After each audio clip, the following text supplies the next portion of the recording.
How's it going, guys? I'm Connor from Running Warehouse, and we're back at it with another episode of the Running Warehouse Connection. Now, we've been bringing in amazing athletes week after week, and this week is no different. We've got the NCAA 10k national champion, ASICS pro athlete, and someone who just recently debuted in the marathon at the U.S. Olympic Marathon Trials. We have Clayton Young. Clayton, how are you doing today?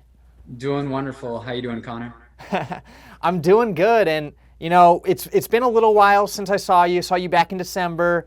In Austin. We got a lot of amazing content done, but the big story then was focusing on the Olympic marathon trials. And I know a little time has passed since then, but give us a little update on the Olympic marathon trials. I know that was your first marathon ever. How was that going into an event, really not knowing what you were getting yourself into? Yeah, it was quite the experience, to be honest, all the way around in terms of just the athletes that were there, the size of the race, the length of the race. Just a really big experience.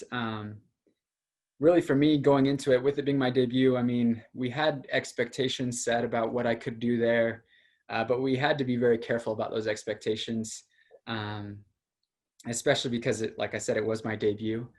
Uh, and we honestly kind of pushed myself a little too hard, and so I got injured going into the trials. So I only had about 3 weeks of running before the trials coming out of my injury. So by the time we got to the trials, it really was just about making the most of it, getting as much experience as I could, because I knew that I would be back on that stage in 4 years, or for the track trials that fall or that summer. So really that's kind of what I went in is, okay, how can I simulate future races even though my fitness wasn't where I was at, and how could I make the most of the experience. Yeah. um, but overall I really loved it. Incredible people, incredible teammates, awesome atmosphere. Atlanta really did a great job with putting it all together, bringing so many athletes out there, and it's something I'll never forget. Yeah. Well, I think most athletes have experienced something like that where you go into the race and things aren't exactly how you like it. You don't have quite the fitness you were hoping for. But knowing that you were coming off an injury, what was the thought process on the line? Were you looking for specific times? Were you looking to stay within reach of certain people? What was the whole kind of strategy like on race day? Yeah, that's a great question. I mean, yeah, only having 3 weeks of being on my feet. I mean, I had some cross training. It really was about, okay, number one, finish the race. With it being my debut, I know that sounds a little bit maybe outlandish, but yeah, number one, finish the race. Number two, talking with my coach, we had done some lactate threshold workouts, and we kind of knew about what I could run. Which was about 520-mile pace. And so we knew that I wouldn't be going out with the leaders, and we knew that I kind of had to give up on the dream right away. Some people say, okay, just go out until you die and drop out. But with it being my debut and wanting to get the full experience and finish it, we kind of had to set my expectations different. So we went out a little bit more conservative, and I still ended up dying like most people do in their debut marathons. And I slogged those last 3 or 4 miles. But that's kind of what we wanted to get out of it, and that's what we did. And luckily, I had a former BYU teammate, Danny Carney, that was also just kind of happy to be there. And he's in dental school right now, and he's kind of put running beside him. But I was able to train with him and run with him for a good majority of it, for 15 or so miles, and that was awesome. And so that's kind of how we approached it. Yeah. When there were a lot of former BYU athletes in that race, and really it was one of the most competitive fields that I've seen in so long. And we talked with your former teammate Jared Ward, and he had just talked about how on race day so many people came really to compete, and you didn't really think that many guys would be in the mix so late in the race. And for me, when I was watching that race live, I was just so amazed with the level of competition in the U.S. And I mean, what are your thoughts on the U.S. marathon elite scene right now? Yeah, that was a very surprising day. I think I shared similar thoughts with Jared. Like, to have so many guys go down into the 210 range on that course was mind blowing. I mean, yes, it was my debut. I don't have a really good pulse on the marathon, but it was pretty mind blowing that people could run that fast on that course. Um, and I think he definitely was a little bit surprised being a favorite going into the race. But yeah, like you said, there were 9 of us BYU alumni, and so it was kind of cool to rally around some of the guys that we had our money on, like Jared and Connor McMillan, another former BYU teammate of mine that kind of had a legit shot at going for it. Um, and so it was definitely like it was definitely just cool to see how not only the US women but the US men have started to rise to the occasion a little bit more. I think our US women are killing it in the marathon right now, and it's really cool to see how well they're doing on a world stage. And I think it's time that the men kind of rise to the occasion. We kind of got to up our game a little bit, and it's cool to be part of that. And I hope to be able to contribute to that in the future. Yeah, well, you talk about the depth of BYU alumni at the marathon trials, but I feel like looking back at the BYU team, especially when you were there really has always been so much depth. I remember watching old flow track videos, and there's literally like 25 of you guys all in huge packs. What was it like running at BYU, and what's that program like? Yeah, BYU is a really special place, and I don't think people really realize how special they've got it until they either transfer to another school, or sometimes you get glimpses of it when guys transfer to our school. They start to see like, wow, like this is a dedicated group of guys, and they're dedicated to their craft of running as fast as they can. And just even just the size of our team, and kind of like you said, the depth of it is pretty neat to be a part of. And, I think that most high schoolers kind of get the pitch either two ways. Either one, they can be part of a great team and maybe reach the top of that team and be a standout, or they could go to another school and they can be maybe not be quite as fast in the long term, but they can be the star of their school. And so you kind of got to make this decision of who you want to compete for. And BYU is definitely in the group of like, you're going to be a part of a great team. You're probably going to be one of the fastest guys in the NCAA if you've reached the top of that team, and you might not be the fastest guy on the BYU team. And it's something you kind of got to give up. It's that pride. You kind of got to be like, okay, I might not be the star, but I'm going to reach my potential, and I might have the chance to then, there might be running after college, you could say, as a pro, which is something I never wanted to turn down. But yeah, I think something else that's really special about BYU is just there's obviously running is very, very competitive, but BYU is it's all about getting as many guys as fast as possible. And so you really learn to focus. It's not about beating your teammate, but it's about, learning about the strengths and weaknesses of your teammate and helping them with their weaknesses, and then learning from their strengths. Perfect example of this was Rory Linkletter, a former BYU teammate of mine. And he had, as long as I could remember, one of the most devastating kicks. Like, he knew how to close races. I mean, look at pre-nats 2016, 17, 18. Like, he just could close in those races, and come out of nowhere. And it was always so inspiring to me. And for some reason, I never quite had that kick. And so talking to him, learning about him, respecting what he was good at, and instead of being jealous, and there were definitely times when I was jealous, but ultimately learning from him is what ultimately paid off in my races. And I eventually learned to find a kick of my own as I kicked against him every day in practice in a healthy way. And so that's just one example of kind of what BYU is like.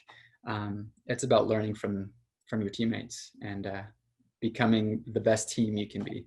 Yeah. Well, when you talk about the training with some of your teammates, what are some of the core philosophies your coach gives you guys? What are some of your kind of your key workouts?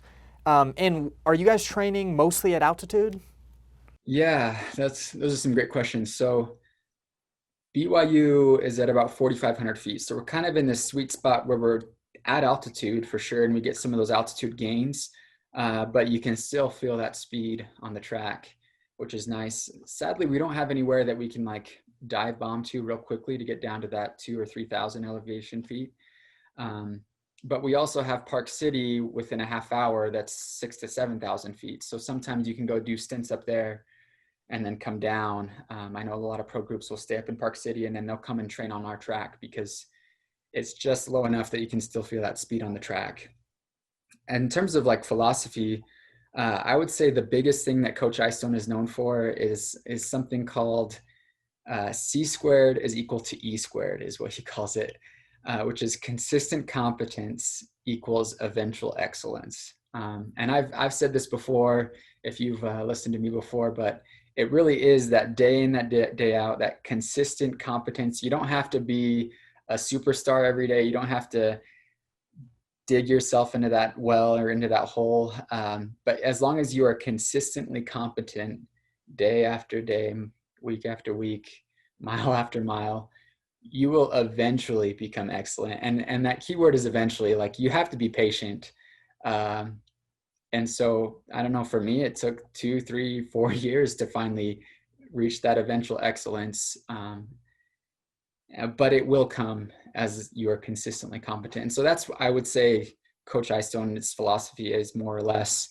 And that really just shows in his workout. He loves doing workouts and he loves doing long, grindy workouts. And so being consistent throughout an entire workout is really what he tries to focus on, getting the volume. And so some of our favorite workouts, or I guess I should say Coach Eystone's favorite workouts, are 10 by 1,000. And so we do it on the intramural field here at BYU, and I'm sure you can look it up on FlowTrack. But it's doing 10 by 1,000 with 30 seconds. Oh man, why am I forgetting? No, it's 60 seconds rest. Sorry, 60 seconds rest. And it's all about hitting that tempo pacer right where that threshold is. And sometimes some of the marathon guys will do 10 to 12, a little bit more. But it's about being patient through the first half of that workout so you can really kind of start to roll that last half of the workout. Another one of my favorites that we do, at least especially in marathon training, or if like we're in deep 10K training, is called fatigue mile repeats. So we'll go out for 8 to 10 miles, 10 miles if you're doing the marathon, and you'll do that at about 6 flat pace. And then you'll come back and to the track and you'll do mile repeats. And so we'll do 3 or 4 mile repeats, and that'll be at, depends on where we're at in the season, but maybe 430s down to 420s. And at 4,500 feet, that's pretty respectable. And so that's a workout that'll put hair on your chest and make you smile. But those are just some of the workouts that we like to do here at BYU, and that I continue to do as a pro as I continue to train with the pro group here under Coach Eystone. Wow. Well, yeah, I mean, it seems like consistency year after year really worked out for you. And by your 4th year, you really did see success. You won the NCAA 10k national championship. What was that like? Did you go into that race kind of knowing that you were a contender, or did that kind of shock you when you came into the bell lap, seeing yourself in a position to potentially win the race? Yeah, that's a great question. I think going into the race, I mean, as you know, BYU had 6 guys in that race. So 6 out of 24, a quarter of the field. And so I had some pretty great confidence just in my teammates alone. I didn't know who was going to win it, but for some reason I had this feeling that somebody at BYU was going to win it, whether that would be Rory Linkletter, Connor Mance, Connor McMillan, or myself. Kind of us 4 kind of had been training and had some incredible workouts together that I just kind of knew that one of us were going to do it. But towing the line, I mean, that kind of goes all out the window once the race starts. You kind of got to focus and forget everything and really take it a lap at a time. Going into the bell lap, I kind of had the mentality of, it's now or never. Like, I have a kick. I don't have one of the greatest kicks, so I got to go now or I'm going to be done for, especially with people in the field like Rory Linkletter or Gilbert Keegan, who had absolutely decimated the field in the East Regional with his 55-second closing last lap. I knew I had some kickers in the field. And so going into that last lap, it was a now or never sort of feeling. And I'll never quite forget that last lap and kind of having Gilbert Keegan come out on my outside and really kicking over that last 200 meters. But that's kind of how I felt about it. It definitely still took me by surprise. And then it also probably was surprising finishing, looking back, and then seeing your teammates finish, third and fourth right behind you. That was honestly one of the better parts. I mean, just knowing that, we had all worked so hard. We all knew how fit we were. And yeah, and to turn around and see Connor Manson, Connor McMillan go 3-4. Uh, yeah. Yeah, that was a great day for BYU, all across the field. And um, just just a real moment of celebration, especially after how, we had some rough cross country seasons the 2 years prior. Not rough. I mean, taking second and third is great, and I shouldn't be bitter about that. But just to finally race 10K and to have our whole team capitalize was a great feeling. Yeah. Well, you took that experience. Obviously, people took notice of you, and when you finished college, you transferred over to the pro scene and signed with ASICS. How has that transition been from, good college athlete now to pro runner? Yeah, it's been honestly quite the transition. I love it. I can't believe that I can say that I am a pro ASICS athlete. Like that.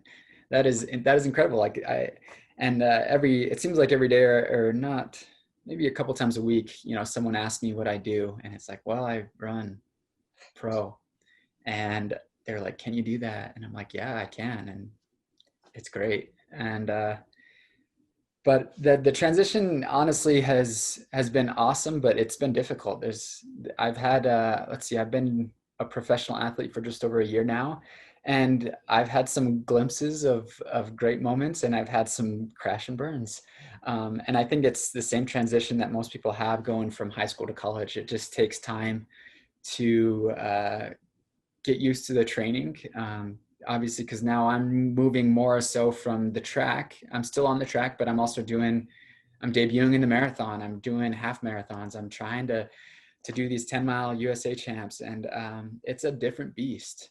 And so getting used to those distances, the mileage, the workouts, just the intensity, it's just another step up.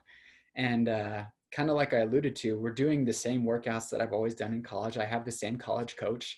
I have a lot of the same teammates around me. I still train with the BYU guys, but I also still have some of the pro guys like Jared Ward and Connor McMillan that I'm training with.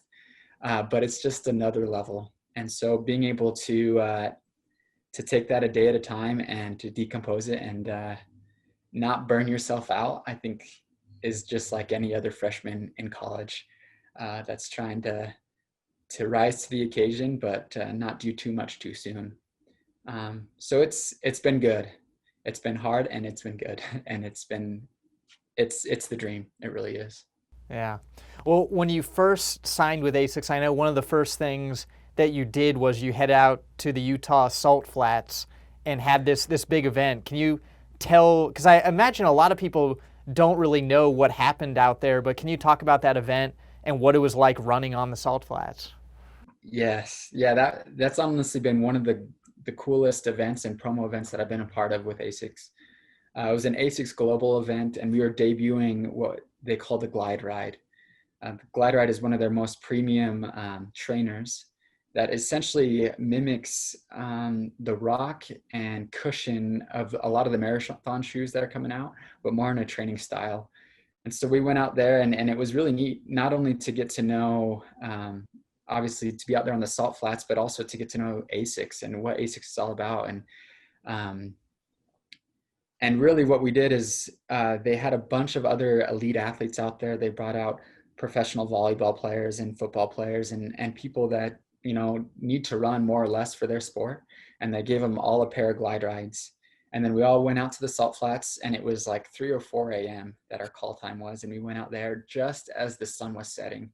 And they put us in this gear and this special, we had like headphone microphones on and a cell phone that could track us, and they called it the Eternal Run. And if you've ever been out to the Salt Flats or ever seen it, it's just an expanse of salt flats, and it goes on forever.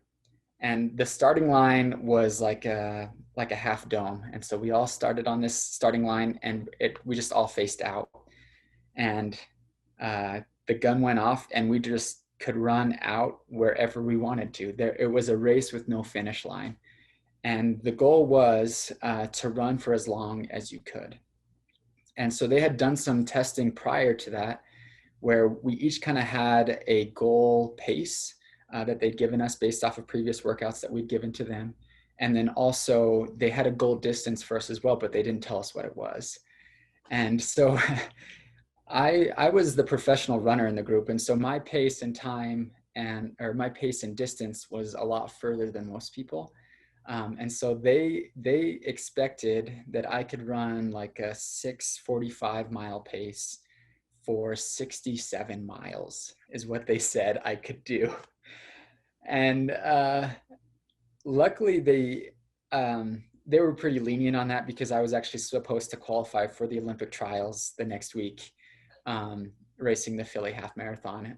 But it was just a surreal experience. And so I ended up only going 20 miles because I had to stick to that. But to see these other athletes that didn't have those races the next week, to go for 2, 3, 4 hours at a time, hitting their pace, running wherever they wanted on the salt flats. And they had this big screen where you could see all the other athletes running around and see how far they were going.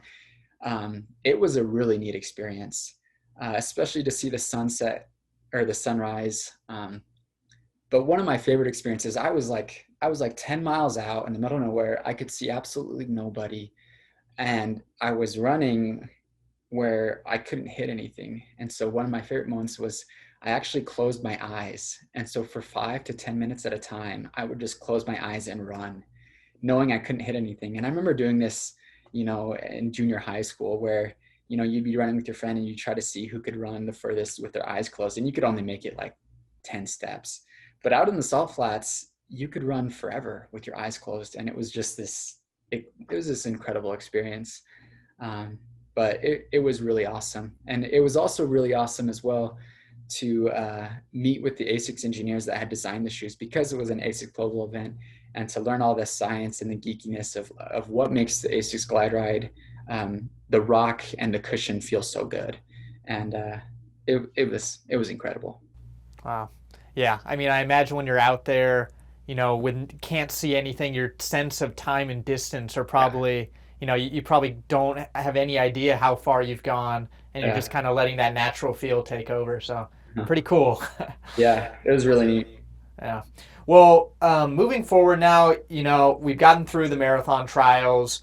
You're still running consistently. What is the plans for the future? I know there's no, hard race dates, but what are you looking forward to, in the next coming 6 months to a year? Yeah, good question. I was supposed to race a half marathon next month in October, but sadly it was canceled for me. And so I'm not able to do that. So like most people, I've had a lot of cancellations in my schedule, and it's kind of been hard to work around that and try to find places where I can test my fitness and stay goal oriented. But in the near future, there's supposed to be a pretty fast 10k in December in California, if everything goes well with fires and COVID and all that. And there, it's supposed to be a race that's paced fast enough for the Olympic standard. So that's the next big goal on my schedule, or race on the map, I guess I should say. And so I'm hopefully going to be building up. Right now, I actually just started a break this week where I'm kind of at some lower mileage, and I'll build up over the next 8 to 10 weeks into that race. And the goal there is to break 27:28, which is the Olympic standard, which is pretty incredible. I still have to wrap my mind around that, but that's what we're going for. And then into the next year, obviously, if I get the Olympic standard, or at least the Olympic trial qualifying standard, I'll be building up into the Olympic trials 10K and maybe even the 5K, which will be in early June, late July or early July, and then the Olympics. There is a small chance that I might do a marathon in early December or January, just depending on how things are going. Just that's far enough away from the Olympic trials. But by and large, the big focus for me right now is going to be the 10K on the track for the Olympics. Right. I mean, obviously the Olympics are huge. You have another chance to make the team, so that's going to be, something on your mind. But right now, do you kind of see yourself more as a marathoner who's still kind of holding on to the track, or do you still consider yourself a track runner making his way to the marathon distance? Right now, that's a good question. Um, I want to do it all, right? Like I just love it. Um, I think right now I see myself more as a 10K guy, a proven 10K guy moving towards the roads.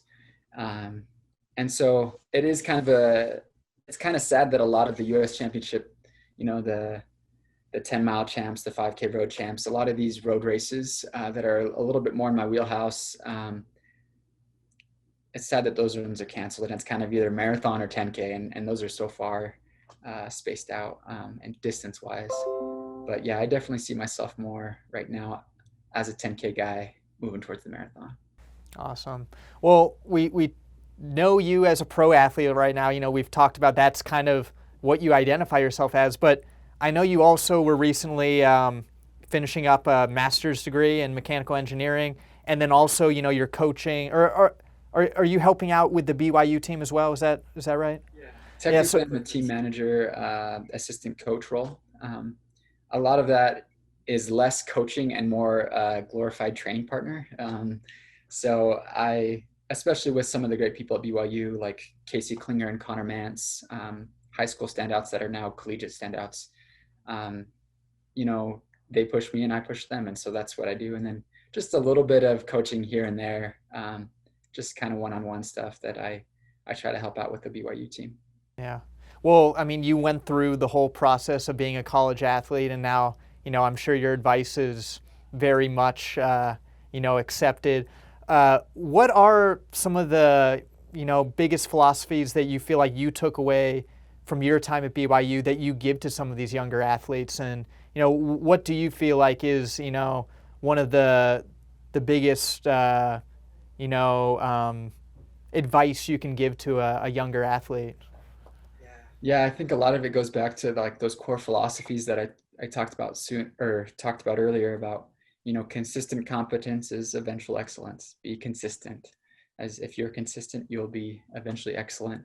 Um, but another one that I think really impacted me, especially towards the latter half of my collegiate career, was just the mental side of running. And you can get into like hardcore meditation and all these things, and but just simple things, statements where you can just believe in yourself. And so one of the things that I did at a lot of the national championships is just simply repeating to myself, I belong. I belong. I have worked hard. I've kept up with my teammates, which are some of the best guys in the NCAA. Therefore, I belong in this race. So simple things like that. And then one other acronym that I really love that BYU taught me, it's called SWEAT. Um, yeah, you're sweating. But those 5 things, if you break down the letters that we like to talk about, is see, work, expect, achieve, and think. So you got to see where you're going. Then you got to work really, really hard to get there. And then you got to expect it. You got to believe that you're gonna perform, that you belong. And then you got to go out there and you got to achieve it. You got to capitalize on the moment that you've been given. And then you got to thank those that helped you get there. And that really, thank is a really big one that I've also tried to really implement more and more. Grateful for my family, my wife and baby girl that have helped me and has supported me through this life of being a professional athlete. I think of BYU and all they've done for me. My coach at iStone. Think of ASICS that's invested in me and believes in me, and that I can be the next big thing on the professional scene. Those are and just thankful for my body, this opportunity that I've been given. So that's one thing I would say is sweat. It's very easy to remember, and it's really easy to break it down and just focus on one at a time as you go throughout a season. Where are we at right now? We're in C. I've got a 10K coming up in December. I got to visualize that. I got to see what I want. What do I want? I want to be sub 27, 28. And then I got to put in the work, right? And so breaking it down, really helps. And so that's something that I would share with most people as well. Yeah.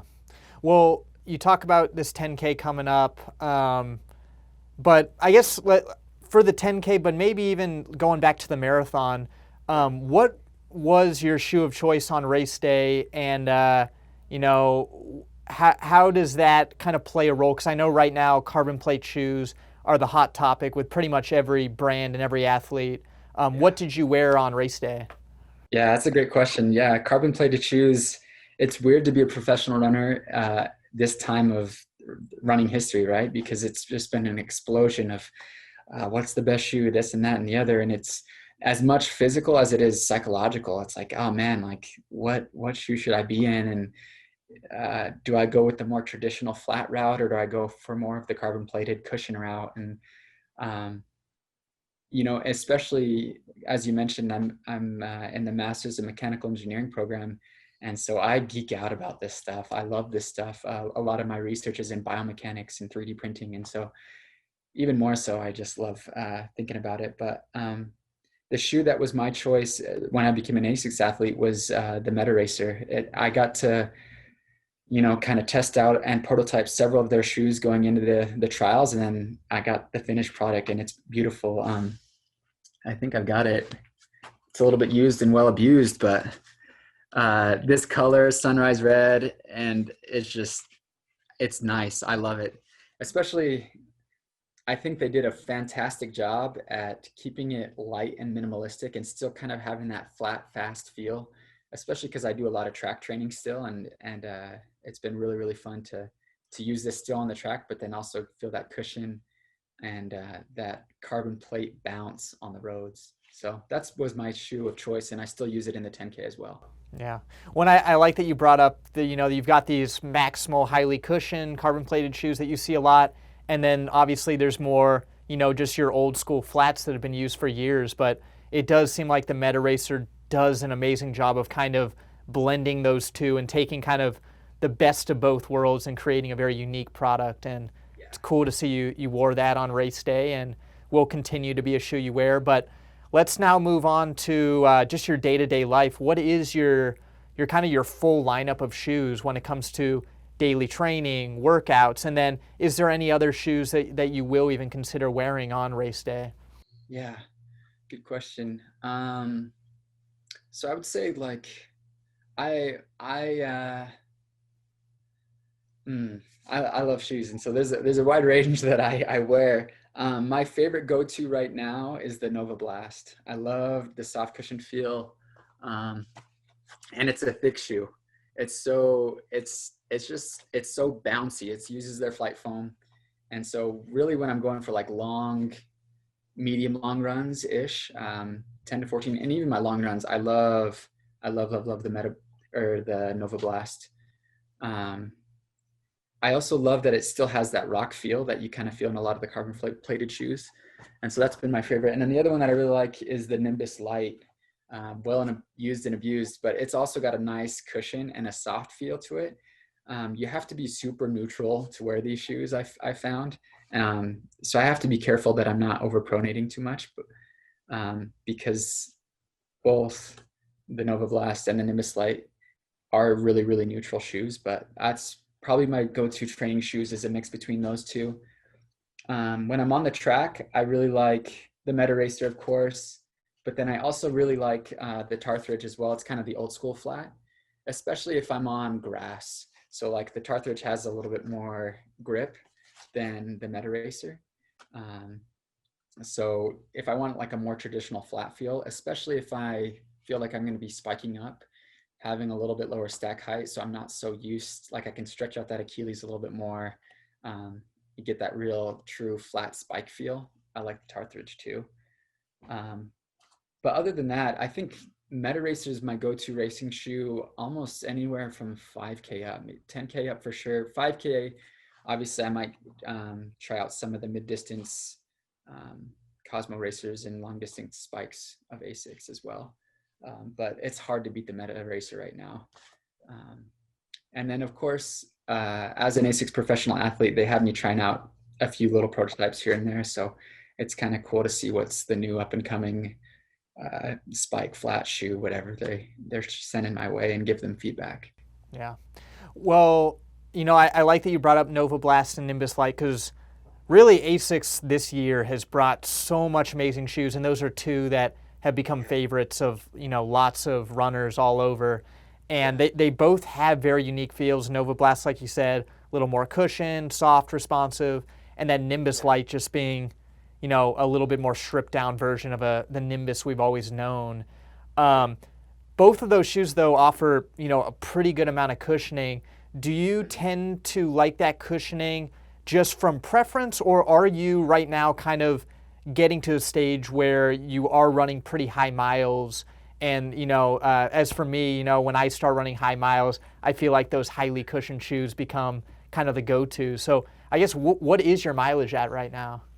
Yeah, so when I'm in season full peak, I'm anywhere from 90 to 110. And I do that in 6 days. I don't run on Sundays, and I kind of take it as a day off and a day of rest. So um, anywhere from 15 to 18 miles a day. Obviously, Saturday long runs are 20 to 25, depending on how that's going. Most of those are doubles as well. So yeah, I think the Nova Blast is awesome if you're getting into that high mileage range and you just need something to kind of like bust out your double in and you're just kind of feeling trashed from yesterday's speed workout, right? I also really I use the Nimbus and the Cumulus a lot still as well, but not as much as they've come out with these, simply because I've just loved how good they've felt. But sometimes when I'm getting ready for the track as well, I'll go back to the Nimbus or Cumulus as well to kind of get that lower, stiffer feel. Sometimes I felt like my body has adapted too much to the soft stuff, and I need to still kind of keep that stimulus from the hard. Not that Nimbus or Cumulus are really stiff shoes either, but they are more stiff than the Nova Blast or the Nimbus. Yeah, and you did bring up that you have to be careful because those are pretty neutral shoes. Do you use any stability shoes in your lineup, or are you pretty set on neutral shoes? So I do have a pair of Kayanos that I wear sometimes as well, especially as I alluded to when I was injured back in January. I had some posterior tibia tendonitis, and a lot of that was from overpronation, and I kind of had to redevelop my whole gait on my left side. And the Kayano was awesome for that because it provides that stability, especially that arch where pretty much my posterior tib was falling out. So I definitely do love it, and especially when I kind of like how, like when I've been running in really, really flat shoes or spikes for a long time, getting that extra support from the Kayano definitely does help. Yeah.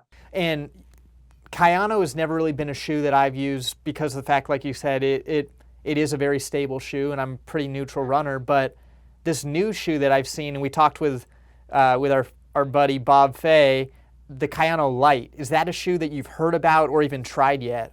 I haven't. In fact, that comes as a surprise to me. That would be awesome, because especially with how well the Nimbus Light is done and how good it feels.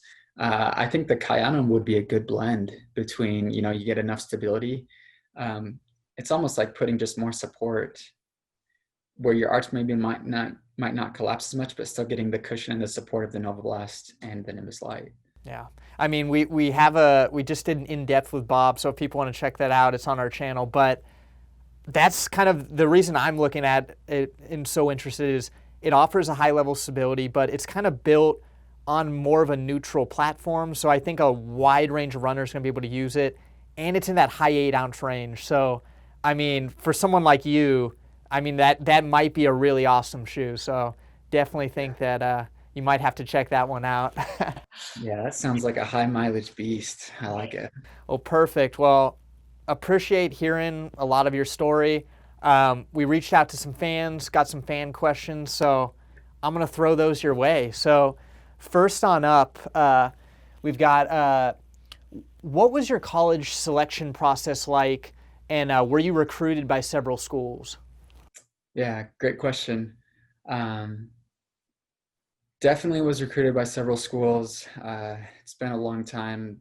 You get the stack of letters from fill out this form, fill out this form, or whatever. Some of the big ones that I was considering obviously BYU. Weber State was another local school that I considered because they have Paul Pilkington was the coach there, and he was a training partner with Ed Eyestone, and he ran some incredible races back in the day, and he knows how to get people to the pro scene and be NCAA champions. So I really considered that school. Colorado as well is also a school that really reached out to me, both Colorados. And so those were kind of more of the local schools that I was checking out. And then of course I got some forms from other schools as well, but honestly, I was kind of bred and bled BYU from the beginning. In fact, I went to BYU on a recruiting trip fairly early, and some other schools started reaching out, and I just kind of had to be honest with them, like, hey, I'm feeling pretty good about BYU. You're welcome to fly me out. I'll take the trip. Like, I'll explore it. I'll keep my mind open and my options open. But I just want to be honest with you about how I feel right now. And so some schools took me up on that, and some schools were like, we're good. Like, we're okay. And so that was kind of my process. Luckily, I had a really cool high school coach, a really good high school coach, Timo Mostert from American Fork, that really kind of knew the law of the land a little bit and can kind of guide me. And he might have dropped a few hints about BYU, being a BYU alum as well. But by and large, choosing BYU, it came down to three things. And that was, number one, do they have a great team? I came from a great team, American Fork High School, that really rose to the occasion and is now a dynasty, you could say. And I wanted to be part of a great team. I knew what it meant to be part of a great team, and I knew I would become the best runner being part of a great team. Number two, I had to have my major. I mean, running is awesome. Running is great. I wanted to be an Olympian from the day I wanted to run, but running isn't forever either, and it doesn't work out for everybody. So I needed to make sure that the school I was going to had the major that I wanted to study, being mechanical engineering. And then the third thing was just location and atmosphere. Being a member of the Church of Jesus Christ of Latter-day Saints, I felt most comfortable and confident at BYU. They have a lot of the same standards that I live. And so that just was the icing on the cake. And not that I couldn't find that in other colleges. It was just something that really I identified with and that I wanted. Awesome. Moving on to the next question, kind of back to what we were just talking about. What in your opinion is the MetaRacer's perfect race distance? I know you have started to run in quite a few distances, and it is a little more stripped down. For you, if you had to pick, the perfect distance for that shoe, what would you say? I would give it like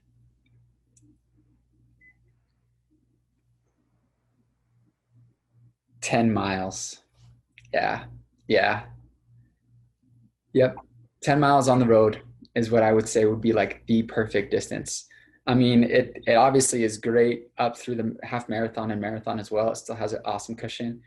But yeah, I feel like there's a sweet spot right there where I would choose it every day. I would definitely agree, because someone even asked me this recently, and I said like 10 to 13 I felt like was kind of, because as much as I think it's an amazing shoe, for me, I felt like it was just a little too few of stack height to get through the full marathon distance. But again, everyone's going to be different. But yeah, I think that's a good range for that shoe. And the final question kind of builds on this, and I know we also kind of talked about this, but are you testing any new ASICS racing shoes? And without getting into any crazy specifics, will ASICS be coming out with more unique racing options in the future? Yes, and yes. Yeah, there's been some really fun shoes that I've tested out lately, and I wish I could go into details about them, but there's some really cool things coming that really capitalize on the MetaRacer and what it is and what it's brought. And it's been really fun to test those out. And so both on the track and on the road, there's good stuff to come. And especially with a lot of the IAAF rules that have come out and things have changed and how they've kind of had to adapt to those rules, there's some fun stuff. And so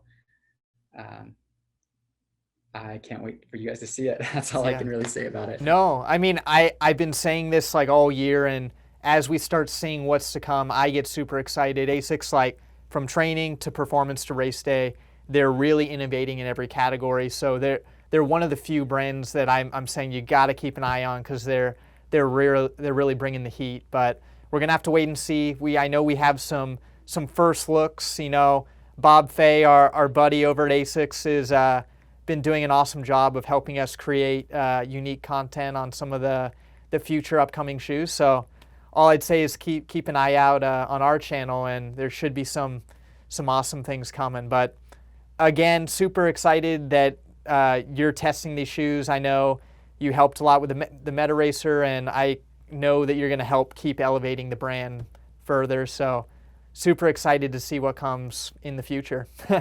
Yeah, me too. There's some good stuff. It's been awesome. Track, road, trainers, you got it all. Awesome. Well, thanks again for joining up with us today. If people want to keep up to date with you, keep up to date with your racing, you know, your training, where can they find you on social media? Yeah, you can find me on Strava. Strava is probably my most raw form of social media. It's where I feel most natural. Also find me on Instagram as well, Clayton Young _Clayton _Young _.